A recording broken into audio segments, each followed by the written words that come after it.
আজ আমি করব আমাদি মাছ দিয়ে ছিম আলু চচ্চড়ি।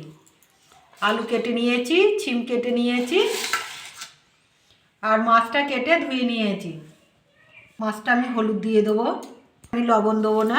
মাছটা লবণ আছে, সমুদ্রের মাছ, এই নোনা মাছ তো লবণ দিলে খাওয়া যাবে না, ওই জন্য আমি হলুদটা দিয়ে মেখে নিচ্ছি।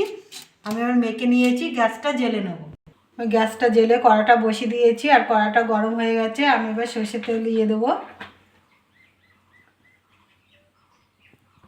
তেলটা গরম হয়ে গেছে, মাছগুলো দিয়ে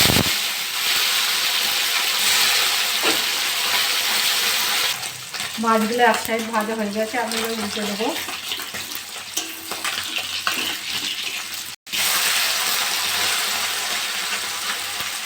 সব মাছগুলো ভাজা হয়ে গেছে, ভালো করে ভেজে নিয়েছি। আমি এবার তুলে নেবো। সব মাছগুলো তুলে নিয়েছি। ওই তেলে আমি গোটা জিরে দিয়ে দেবো। এটা ভাজা হয়ে গেছে, একটা সুন্দর গন্ধ সেন্ট বেরোচ্ছে। আমি এবার পেঁয়াজ দিয়ে দেবো, লঙ্কা দিয়ে দেবো পাকা। ওরা কাঁচা লঙ্কা আর পাকা লঙ্কা দিয়েছি। পেঁয়াজটা ভালো করে ভেজে নিয়েছি। আমি এবার আলু আর শিমগুলো দিয়ে দেবো।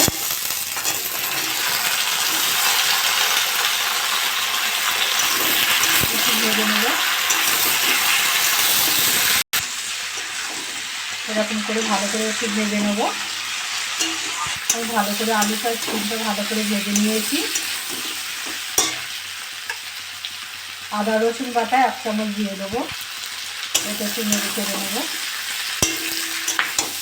নেড়ে চেড়ে নিয়েছি। আমি এবার হলুদ দিয়ে দেবো, হলুদ দিয়ে দেবো, লঙ্কা গুঁড়ো দিয়ে দেবো, ধনে গুঁড়ো দিয়ে দেবো, জিরে গুঁড়ো দিয়ে দেবো, লবণ কেটে রেখে সেটা দিয়ে দেবো। ভালো করে কষে নেবো। মশলার সঙ্গে ভালো করে কষে নিয়েছি। আমি এবার জল দিই।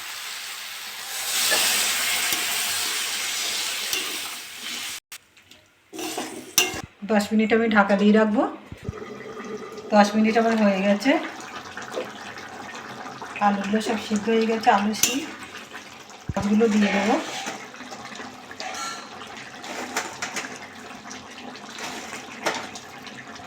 সব মাছগুলো দিয়ে দিয়েছি, ঢাকা দিয়ে রাখবো। আর একটু চচ্চড়ি মতো করবো, ঝোল আছে। চচ্চড়িটা আমার হয়ে গেছে, আমি এবার নামিয়ে নেব। দেখুন কি সুন্দর হয়েছে। এরকম করে বাড়িতে রান্না করে খাবেন। খেয়ে ভালো লাগলে আমার চ্যানেলটাকে লাইক করবেন, শেয়ার করবেন, কমেন্ট করবেন, সাবস্ক্রাইব করবেন। ধন্যবাদ।